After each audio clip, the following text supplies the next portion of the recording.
நம்முடைய பிதாவாகிய தேவனாலும் கர்த்தராகிய இயேசு கிறிஸ்துவினால் உங்களுக்கு கிருபையும் சமாதானம் பெருகுவதாக.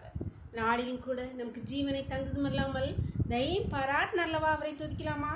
காலையும் மாலையும் வேளை காலையும் மாலையும் வேளையும் கர்த்தனை கருத்துடன் பாடிடுவே. பரிசுத்தர் பரிசுத்தர் பரிசுத்தர் என தூதர் பாடிடும் தொனி கேட்குதே. காலையும் மாலையும் வேளையும் கர்த்தனை கருத்துடன் பாடிடுவேன்.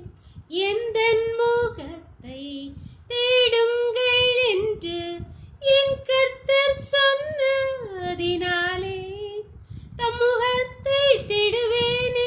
கூப்பிடும் என் சத்தம் கேட்டு தயவாக பதிலளிப்பார்.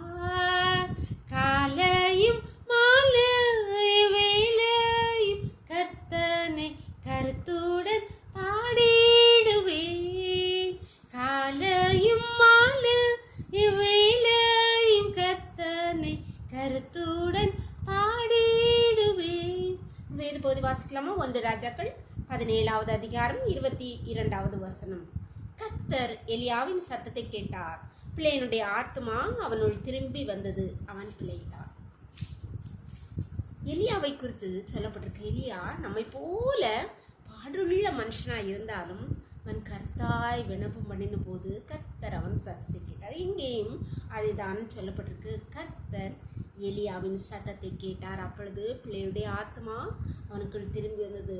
அந்த சூனேமூராளுடைய குழந்தையை மேல் எலியா படுத்து கர்த்தரை நோக்கி விண்ணப்பம் பண்ணின போது கர்த்தர் எலியாவின் சத்தத்தை கேட்டார். அன்பானவர்களே, இன்று உங்களோடு இதை தான் சொல்லிருக்கேன்.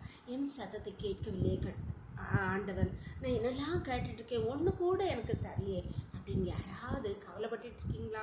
இன்றைக்கு கர்த்தர் உங்கள் சத்தத்தை கேட்பார். கர்த்தர் உங்கள் ஆத்மாவை பிழைக்கும்படி செய்வார். இன்று உங்களோடு இதே தான் சொல்லிருக்கான். கவலைப்படாதுங்க, நம்பிக்கையோடு ஜெபம் பண்ணுங்கள். கர்த்தர் இன்று உங்கள் சத்தத்தை கேட்டார். உங்கள் ஆத்மா திரும்ப உயிர்ப்பிக்கும். ஜெபம் பண்ணலாமா? எங்களை நேசிக்கிறேங்களா அன்பின் தகப்பனே? தர்மியான நாளுக்கா கூட கூடி நன்றியப்பா. நாளின் காலை முதல் இம்மட்டுமாய் உடைய தயவுள்ள கரம் உங்கள் கிருபங்களை தகுந்தியப்பா. நன்றியப்பா, நன்றியப்பா. இப்பொழுது மடியாளோடு இணைந்திருக்கிற ஒவ்வொரு பிள்ளைகளையும் கருத்திலே தருகிறோமப்பா. அப்பா, யார் இல்லாமப்பா என்னுடைய விண்ணப்பம் இன்னும் கேட்கப்படவில்லையே, என்னுடைய சத்தத்துக்கு கர்த்தர் பதில் தரவில்லையே என்று கவலையோடு இருக்கிறாங்களப்பா. அப்பா, அவளை நீ கண்ணோக்கி பார்த்தருவீராக. அவருடைய சத்தத்துக்கு நீர் செவி கொடுப்பீராக. அவருடைய சத்தத்தை நீர் கேட்டருவீராக. எலியாவின் சத்தத்தை கேட்டவரே, இன்று உடைய பிள்ளைகளுடைய ஒவ்வொருடைய சத்தத்தையும் கேட்டருவீராக. அவருடைய ஆத்மா பிழைக்கும்படி செய்து தருவீராக. ஒவ்வொரு பிள்ளைகளையும் உடைய கருத்தை தாழ்த்தி தருகிறோம். இந்த ரோக்கிலையும் மூடி மறைச்சிக்கோங்கப்பா. சகல துதியும் கனமும் வலமையும் பலனும் ஞானமும் எங்கள் தெய்வாதி தேவன் ஒருவருக்கே செலுத்துகிறோம். இயேசுவின் மூல ஜெபங்கள் நல்ல தந்தையே, ஆமீன். God bless you. கர்த்தர் உங்களை ஆசீர்வதிப்பாராக. ஆமீன்.